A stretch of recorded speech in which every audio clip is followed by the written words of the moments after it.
Claro, el tema es absorber los costos. Claro. Si no, no vendés. Sí. Ahora, hay un punto que no puedes absorberlos más.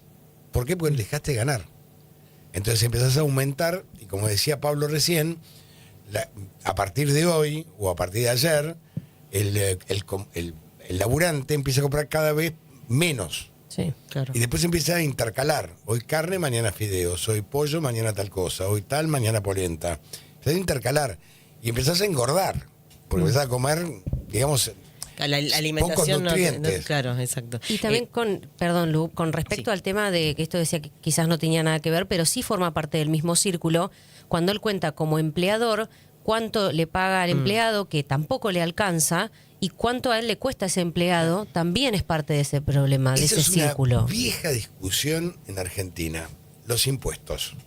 Ahora, los impuestos nunca se discuten, en definitiva.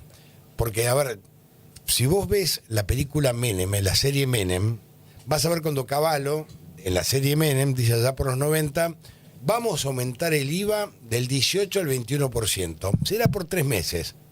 Y nunca se bajó. Nunca se va. Fue aumentando. Y fue aumentando. Sí. No, está como en aquella época hoy. Cuando vos escuchás que dicen, bueno, vamos a imponer 2001, el impuesto al cheque por 3 meses. 2001. Hoy sigue el impuesto al cheque. Cada impuesto que fuimos agregando o aumentando, ingresos brutos. Sí. Discutamos los ingresos brutos. Todos pagamos ingresos brutos 3 veces. Entonces hay que discutir impuestos de verdad. Porque yo te cuento que el 94% de la recaudación del país son 6 impuestos y el resto son todos de relleno. Después en un momento se bajó la carga laboral. Después esa carga laboral se hizo insuficiente porque no había manera de sostenerla. O sea, hay un punto que no se discute lo esencial, que es cómo generamos que el tipo que va a tomar un empleado lo pueda tomar de una manera que el empleado se sienta digno y se sienta o le puedo pagar bien. Ahora, también pensá los impuestos que le cobran al empresario. Pero el problema que tiene Argentina son los impuestos. Porque la otra es, fenómeno, no pagamos nada. Vamos a pagar el 50%. Pero a ver, toda la medicina entra dentro del 50%. La seguridad privada entra el 50%, pues si no pagamos seguridad privada y seguridad pública con impuestos. Todo lo que es la carga impositiva de lo que yo gane, 50%. El resto para vivir. Con el resto vivo. Sí. Ahora no pago vivienda, o sea, dentro del 50% está un crédito hipotecario, Sí. como vi en los países nórdicos. Ahora, ¿está bien o está mal? Y no sé, pero en la Argentina todo lo que se ha intentado fracasó. Cuando quisimos imitar a Suecia, fracasamos. Quisimos imitar a Estados Unidos, fracasamos. Quisimos imitar a tal, fracasamos. Cuando la Argentina en 1930 apuesta a Inglaterra, después del golpe del 30, primer golpe de Estado, la potencia era Estados Unidos. Emergía como potencia y se equivocaron al apostar. La Argentina apostó a cerrar ferrocarriles por un tema de lo que costaban los insumos ferroviarios y el mundo iba a contramano de Argentina. El mundo apostaba al ferrocarril y hoy tenemos ferrocarriles obsoletos.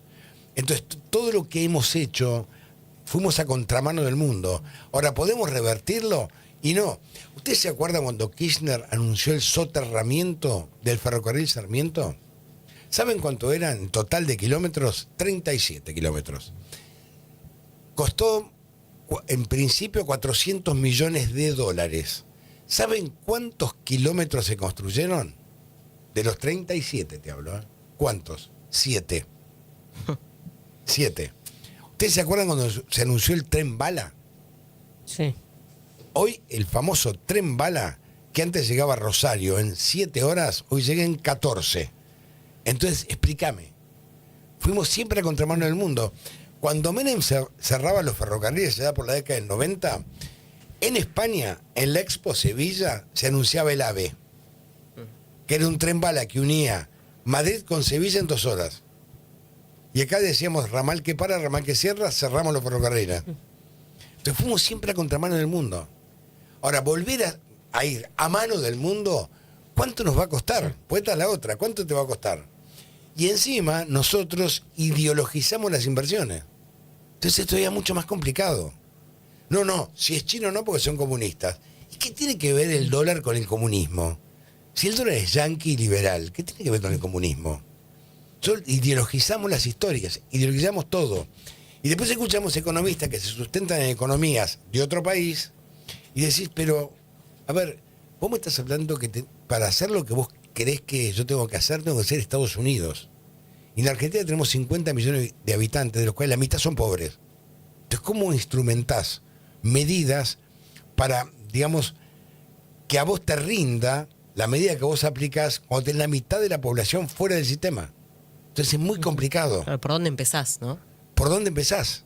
Entonces, después, hoy se critica a Lula, no, porque Lula es de acá, no, porque Lula es comunista, no, porque es esto, el otro.